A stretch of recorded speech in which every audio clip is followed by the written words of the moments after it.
et messieurs, le chemin a été long.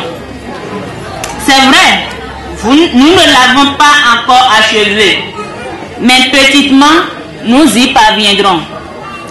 Qu'ils vous souviennent, depuis 2019, les honnêtes citoyens que nous sommes avons été privés du droit de nous faire valablement représenter dans les instances de prise de décision dans notre pays. Bien avant, certains dignes fils de ce pays, je veux nommer M. Komi Kouché, Valentin Agossou Djenontin, Léadi Vinayon Soglo, Sébastien Adjavon et bien d'autres ont été contraints et sont toujours contraints à l'exil. Par des coups de force institutionnels, beaucoup de nos compatriotes ont perdu la vie et plein d'autres sont enfermés dans les prisons de notre pays. Comme notre héroïne Rekia Madougou, l'éminent professeur Joël Aïva et beaucoup d'autres compatriotes. Nos pensées vont également à l'endroit de notre mémé, notre Amazone Rosine Vieira Soglo, combattante, paix à votre âme. La démocratie chèrement acquise par nos pères a été exécutée et mise sous terre. Ainsi, force est de constater que nos dirigeants se vantent avec fierté de cette manière de conduire le pays dont l'histoire démocratique a marqué la mémoire collective africaine en particulier et celle mondiale en général. Chers démocrates, chers sympathisants et sympathisantes, vous n'êtes pas sans savoir depuis 2019, notre parti, les démocrates, a été exclu des différentes élections par la ruse et la rage. En effet, si nous sommes réunis ici ce soir, c'est pour vous annoncer que l'heure est grave.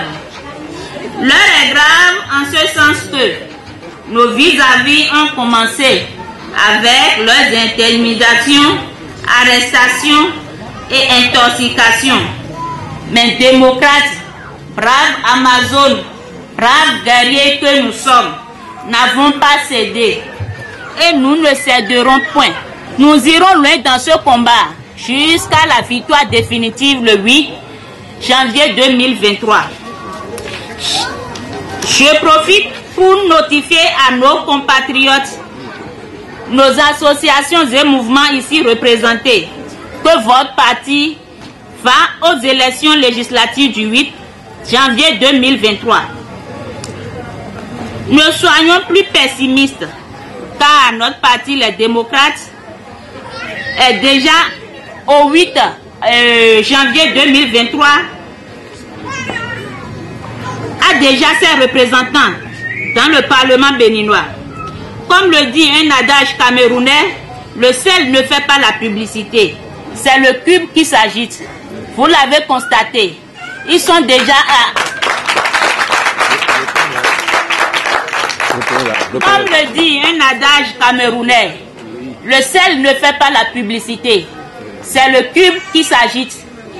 Vous l'aurez constaté. Ils sont déjà là à se marier entre enfants du même père, même mère.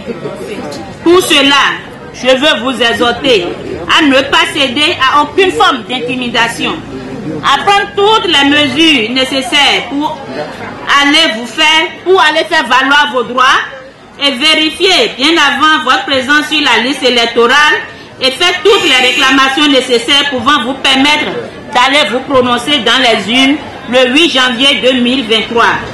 Allons, chers mamans, chers papas, chers frères ici présents, allons annoncer la bonne nouvelle. Vive le parti Les Démocrates, vive le parti du peuple. Je vous remercie. C'est de dire d'être serein, d'être calme.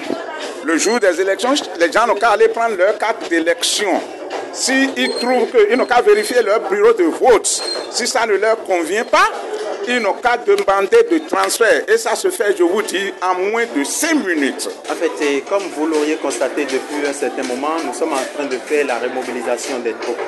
Au niveau des démocrates, actuellement, nous sommes en train de faire la remobilisation parce que nous nous apprêtons à aller aux élections législatives le 8 janvier 2023. Et puis c'est ça qu'on vient de faire, c'est la remobilisation et ça vient de commencer. Nous le ferons partout dans la 6e circonscription et au-delà. Parce que ça se fait un peu partout. Il y a le président Eric Rouleté qui a été dans la 8e circonscription hier. Donc ça va se faire un peu partout dans la République, sur le territoire national.